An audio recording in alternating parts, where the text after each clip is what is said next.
పొద్దున్న నుండి ఎన్నిసార్లు ఫోన్ చేసిన్నో మా ఎన్నెలకు అసలు ఫోన్ ఎత్తుతలేదు, మెసేజ్ కు రిప్లై ఇస్తలేదు.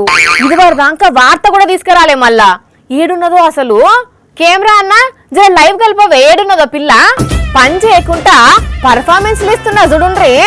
ఓ పిల్ల, అగో అక్క, నువ్వేంది గింత సడన్ గా లైవ్ కలిపినావు? మరి ఎన్నిసార్లు ఫోన్ చేయాలి, ఎన్ని మెసేజ్లు చేయాలి? ఓహో, ఫోన్ చేసినావా?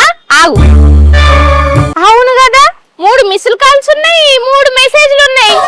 చెప్పక్క, ఏంది? చేసినప్పుడు ఎత్తకుంటా ఇప్పుడు చెప్పమంటవేంది? ఫోన్ ఎందుకు ఎత్తలేదు? అంటే అప్పుడు తింటున్నక్క, అందుకే ఎత్తలే. తింటే ఫోన్ ఎత్తుతందుకేంది? ఏందక్క గద్రిస్తున్నావు? మన రిలేషన్షిప్ దెబ్బ తినొద్దనే తినేటప్పుడు ఫోన్ ఎత్తలే నేను. రిలేషన్షిప్ ఎందుకు దెబ్బతింటది? అయినా నీతోటేంది ఊకే మాట్లాడేది? మాట్లాడకుంటే మరి వార్త గురించి ఎట్లా కమ్యూనికేట్ అవుతది? ఆ కమ్యూనికేషన్ చేయంగానే మన రిలేషన్ చెడిపోయేది. ఏహే, ఊ అంటే రిలేషన్ చెడుతుంది అంటావు. అన్ని పొంతలు లేని మాటలన్నీ మాట్లాడుతున్నావు. అయ్యో, ఎవరితోనన్నా ఎక్కువ మాట్లాడితే రిలేషన్షిప్ చెడుతుందటక్క.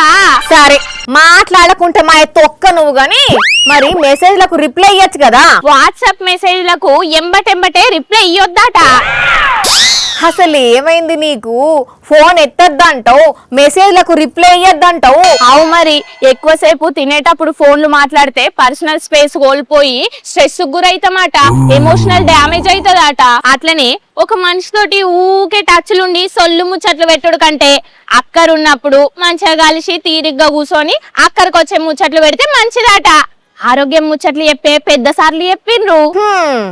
నీకు ఆ రాయేష్ కు ఏదో ఒక వార్త చదువుడు, దాన్ని మీకు ఆపాదించుకున్నాడు బాగా అలవాటైంది. ఎవరు ముచ్చట్లేమో గాని కమ్యూనికేషన్ చక్కగా లేకుంటే వార్త యాళ్ళకెట్లా చేరుతుంది అనుకుంటున్నావు?